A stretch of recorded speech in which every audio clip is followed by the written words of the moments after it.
Salam alaikum, bonjour tout le monde. Alors aujourd'hui nous allons assister à une leçon, à savoir la lexicologie. C'est un module de semestre 3. Alors commençons par le plan. Nous allons voir une définition et l'objet de la lexicologie, les types de lexique, la problématique du mot et les notions de lexème et de morphème chez André Martinet. Définition et objet de la lexicologie. Le terme lexicologie, sur le plan étymologique, et qui dit étymologique dit histoire du mot, ça veut dire nous allons revenir dans l'histoire du mot, dans son passé. Alors, le terme lexicologie, il vient des mots latins lexi et logo, c'est-à-dire lexique, science ou discours. Ainsi, la lexicologie serait une science ou branche de la linguistique qui a pour objet l'étude du lexique dans son fonctionnement et son histoire. Il l'étudie à deux niveaux. Le niveau formel, ça veut dire morphologique, les composantes du mot, sa forme, et le niveau sémantique, ça veut dire le sens. Cela fait référence au signe linguistique tel qu'il a été défini par Ferdinand de Saussure. Alors Ferdinand de Saussure, c'est un linguiste suisse qui est reconnu comme le précurseur du structuralisme. Et nous allons voir ceci dans d'autres cours, Inch'Allah. Alors le signe linguistique chez Ferdinand de Saussure. Le signe linguistique ne lie pas un mot et une chose, mais un concept et une image acoustique. Alors, qu'est-ce que ça veut dire? D'abord, un signe linguistique. Ferdinand de Saussure désigne par signe linguistique un mot. Un mot, pour Ferdinand de Saussure, c'est un signe linguistique. Lorsqu'on entend par exemple chat, c'est un signe linguistique. Alors, le signe linguistique, il ne lie pas seulement un mot et une chose. Un chat, c'est l'animal.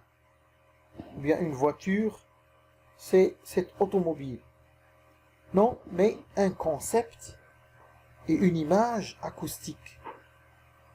Alors l'image acoustique est une empreinte psychique du mot phonétique.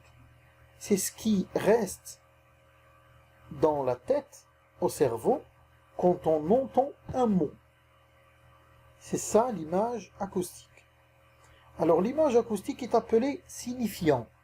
C'est une suite de sons articulés. C'est le mot qu'on a articulé. C'est ça l'image acoustique et c'est ça le signifiant. Mais le concept est appelé signifié. Ça veut dire cette représentation mentale qui correspond au signifiant. Exemple. Chat est phonétiquement chat. Ça veut dire lorsqu'on entend chat. C'est le signifiant. Alors chat comme une suite de sons articulés, comme un mot prononcé chat, c'est le signifiant. Mais l'image du chat dans le cerveau, ce qui nous reste, nous, lorsqu'on entend chat dans le cerveau, c'est le signifié. Supposons que nous sommes, par exemple, 30 personnes dans une salle, et on entend chat, ou bien on lit sur un tableau le mot chat. Chacun de nous, alors ce mot chat, premièrement, qu'on entend ou qu'on lit, c'est le signifiant. Mais chacun de nous aura une image dans son cerveau de cet animal. Moi, j'aurai un chat noir, l'autre un chat blanc, l'autre taché. Alors chacun de nous aura un concept spécifique à lui. Alors c'est ça le signe linguistique chez Ferdinand de Saussure. Ça veut dire ce n'est pas seulement un mot et une chose, mais un concept et une image acoustique qui restent dans le cerveau. Le signifiant et le signifié se définissent l'un par l'autre comme le recto verso d'une feuille. Si tu entends chat, tu auras l'image d'un chat à la tête. Alors, ils se définissent l'un dans l'autre. Ces flèches montrent qu'il y a des relations entre le signifié, le signifiant, ça veut dire le concept, et l'image acoustique. Entre le signifiant et le signifié, il y a une relation dialectique. Une relation, ça veut dire qu'il y a des rapports aux règles de raisonnement, quelque chose de logique, et de solidarité. On ne peut pas toucher à l'un sans toucher à l'autre. Prenons ce mot chat. Lorsqu'on entend chat, automatiquement, dans notre cerveau, il y a cette image de cet animal, chat. Mais si on remplace ch par r, le ch par le re, et on prononce ra, automatiquement, cette image qu'on avait du chat dans le cerveau va changer et on aura l'image d'un rat. Alors si on touche au signifiant, on touche au signifié. Et c'est vice-versa. C'est la même chose. C'est pour cela qu'on dit que entre le signifiant et le signifié, il y a une relation dialectique et de solidarité. Le signe linguistique est arbitraire. Alors la relation, qu'est-ce que ça veut dire arbitraire? Ça veut dire la relation entre le signifiant et le signifié n'est pas motivée, n'est pas basée sur une réalité. Il n'est pas naturel. Comment ça?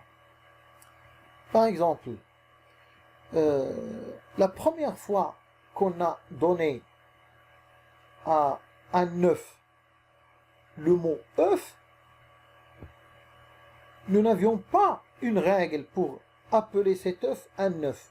C'est seulement un contrat social. Toute la société a désigné cet objet rond qui est l'œuf par le mot œuf.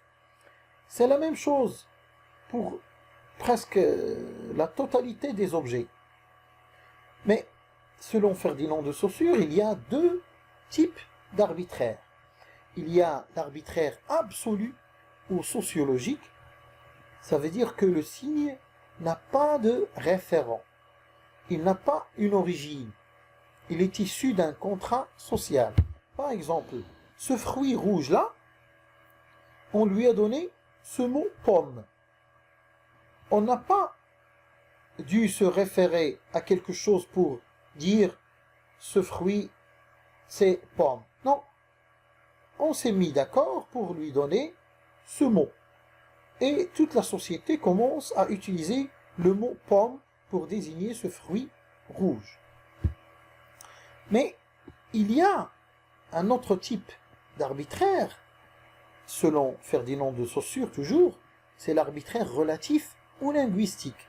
Ça veut dire que le signe a un référent. Il s'agit d'une dérivation. Alors, lorsqu'on avait donné au fruit le mot pomme, ou le signe pomme, on a pensé, qu'est-ce qu'on va dire à cet arbre qui nous donne ce fruit qu'on a appelé pomme? Alors, on a fait une dérivation et on a pris du mot pomme le mot pommier. Alors, pommier, c'est un signe, mais qui n'est pas arbitraire absolu. Non, il a une origine. C'est le signe qu'on a donné au fruit. Alors, il est arbitraire, relatif, ou bien linguistique. Ça veut dire que ce sont les linguistes, ou bien c'est un phénomène appartenant à la langue, d'où la dérivation. On a utilisé la dérivation pour donner naissance à un signe qui n'existait pas, mais qui a une origine, qui a une base sur laquelle on s'est référé pour le faire. On se base ainsi sur l'arbitraire absolu pour construire un arbitraire relatif ou linguistique en ajoutant un suffixe. C'est ce qu'on appelle la dérivation. Alors, premièrement, nous avions un fruit. On s'est mis d'accord pour appeler ce fruit pomme.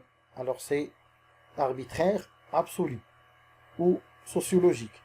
Et puis, à partir de pomme, on a ajouté un suffixe yé pour donner ce signe à l'arbre qui donne ce fruit. C'est l'arbitraire relatif ou linguistique, à travers la dérivation, bien sûr. Les onomatopées. Les onomatopées, ce sont des suites de sons qui imitent le bruit naturel des choses. Ce sont aussi des signes. Et ils sont aussi arbitraires. C'est la société qui s'est mise d'accord pour donner par exemple au bruit que fait les aiguilles d'une montre le tic-tac. Et le bruit donné par un cours d'eau, c'est le glou-glou de l'eau. Alors ce sont aussi des signes linguistiques arbitraires qu'on a nommés les onomatopées. Alors l'arbitrarité du signe linguistique est nécessaire à la communication et pour la pérennité, ça veut dire la continuité du signe linguistique lui-même, pour qu'il vit plus longtemps. Sans l'arbitrarité, la langue serait une nomenclature.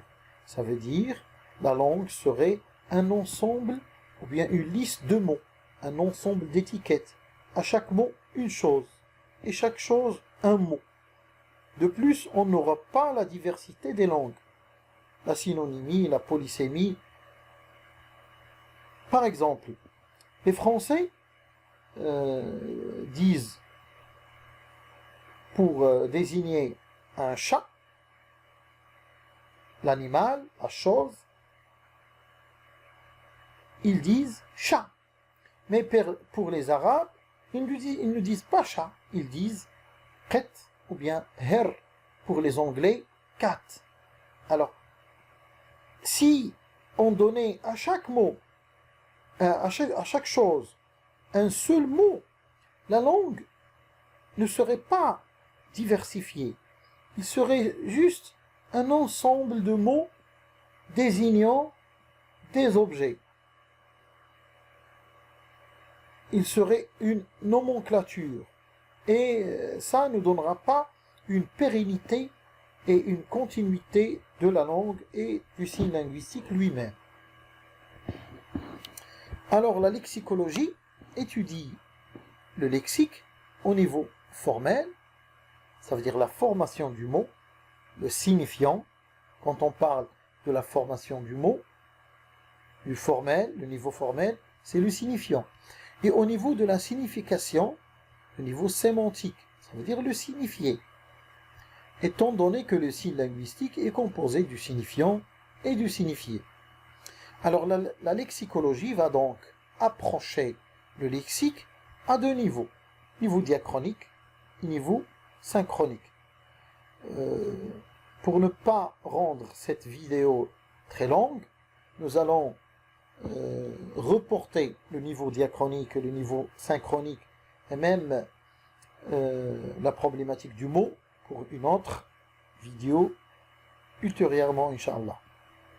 Alors, la lexicologie, عبارة لكسيكولوجي فهي إذا رجعنا إلى تاريخ اللغات فهي تأتي من اللاتينية لكسي et logo يعني le lexique أو علم الخطاب les sciences ou discours.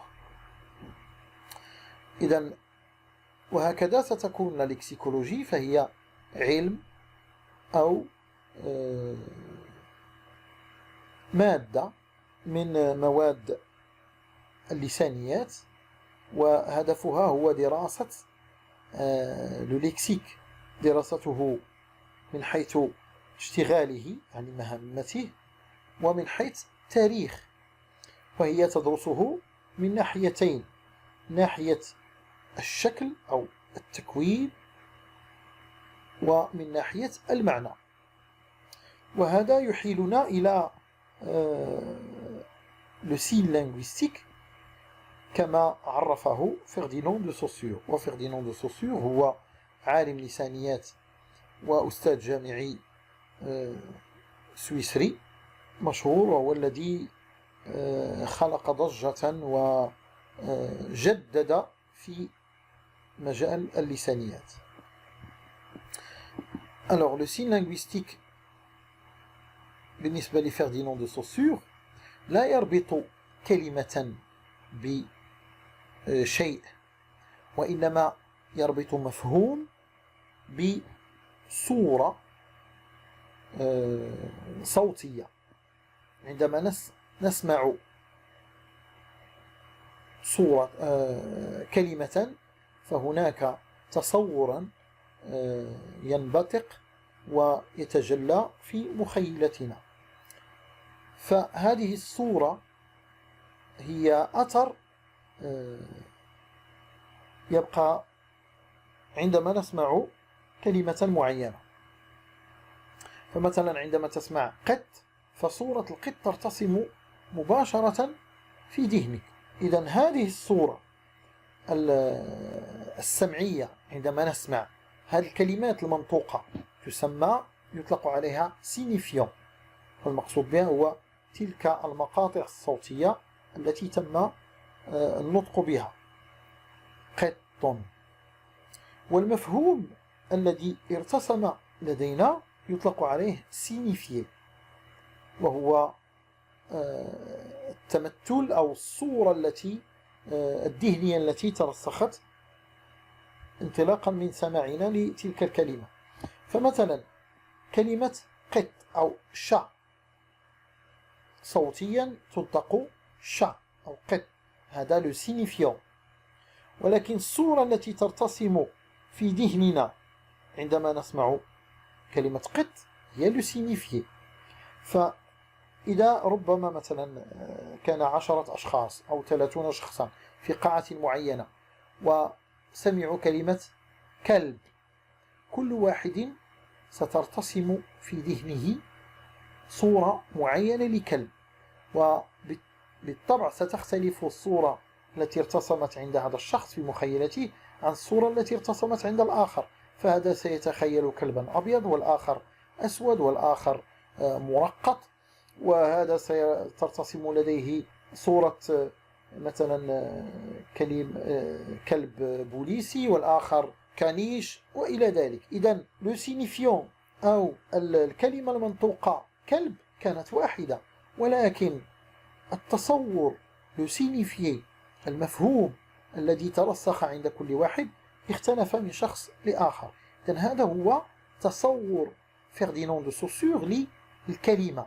الكلمة ليست فقط تربط شيئا بالاسم الذي أعطيناه له، ولكن هناك علاقة معقدة تحدث في الأذهان. إذن le signifiant et le signifié se définissent l'un par l'autre comme le recto verso d'une feuille.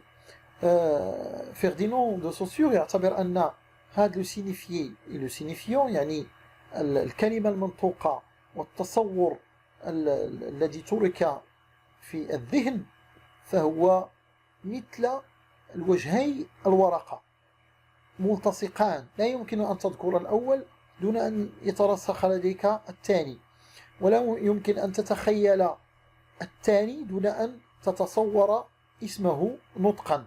هذه هي العلاقة بين le signifiant et le signifié. Entre le signifiant et le signifié il y a une relation. إذن بين le signifié et le signifiant هناك علاقة وطيدة وتضامنية.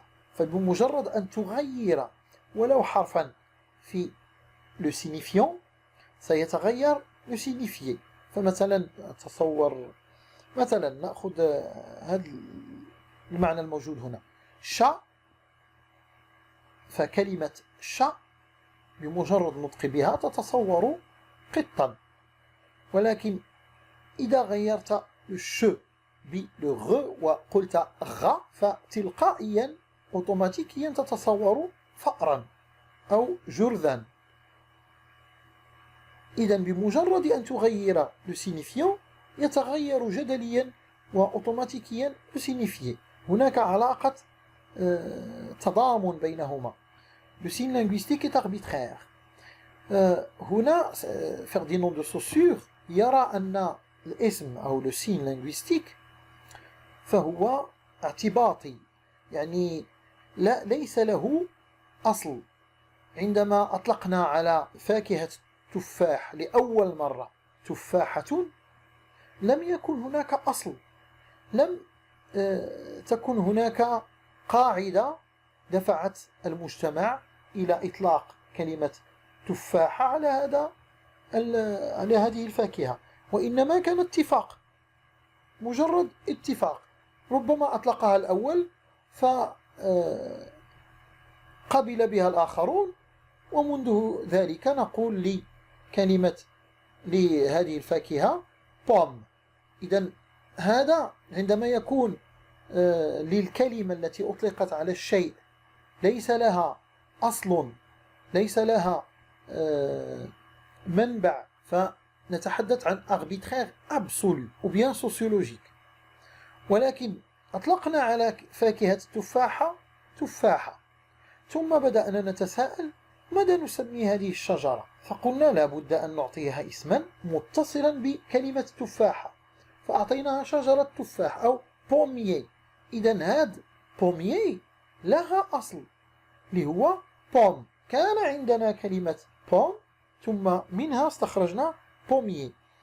إذن هنا نتحدث عن arbitraire relatif ou linguistique. إذن نحن ننطلق من l'arbitraire absolu، من كلمة ليس لها أصل، ثم من خلالها عن طريق الاشتقاق la dérivation نشتق منها كلمات ولكن يكون لها أصل، فنسميها arbitraire relatif ou linguistique. لو كانت لدينا فاكهة أطلقنا عليها اسم بوم، ثم من كلمة بوم استخرجنا بوميي لنعين شجرة التفاح. ليزونوماتوبي، هذه ليزونوماتوبي هي كلمات نطلقها على حركات الأشياء، وهي تقلد ما تقوم به الأشياء. مثلا لو تيك تاك أطلقت لتعيين حركة عقارب الساعة، تاك تيك تاك. ولو جلو جلو فتم تعيين به خرير المياه، جلو جلو جلو جلو، أو تدفق المياه. هذه أيضا فهي دي سين لينغويستيك، وبطبيعة الحال هي arbitraire، يعني تم الاتفاق عليها من طرف المجتمع لإطلاقها على هذه الحركات. Alors l'arbitrarité du signe linguistique est nécessaire à la communication. إطلاق أسماء على أشياء كانت ضرورية من أجل التواصل. لا يمكن أن نتواصل أو نتحدث عن أشياء وليس لها أسماء، فكانت هذا إطلاق الأسماء كان ضروريا من أجل التواصل والتحدث، ولكي يبقى الاسم أو لو سين لينغويستيك خالدا. ثم هذا l'arbitrarité لو لم تكن إطلاق الأسماء بشتى اللغات لكانت اللغة مجرد قائمة نعطي فيها لكل اسم لكل شيء اسما، ولكن هذا خلق تنوعا فأعطانا العديد من الأسماء وتعددها. فمثلا في العربية مثلا نقول هر، قط، عند المغاربة نقول مش. إذن هذا خلق تنوعا. لو كانت لكل كلمة لكل شيء نفس الكلمة وكلمة واحدة لكانت اللغة مجرد قائمة لكل كلمة اسما، وستكون محدودة التواصل عقيمة. لذلك فهذا السين لينغويستيك ضروري لتطور اللغة واستمراريتها. Alors la lexicologie étudie le lexique au niveau formel. Dans la lexicologie تدرس le lexique يعني الكلمات من حيث أو الكلمة من حيث تكوينها la formation du mot يعني نتحدث عن le signifiant ومن حيث المعنى يعني le signifié لهذا فلا ليكسيكولوجي ستقوم بمقاربة الكلمة من ناحيتين من ناحية لا دياكروني ومن ناحية لا سينكروني لضيق الوقت ولعدم الإطالة في هذا الفيديو سنترك بقية المواد للفيديو القادم شكرا على انتباهكم والسلام عليكم ورحمة الله تعالى وبركاته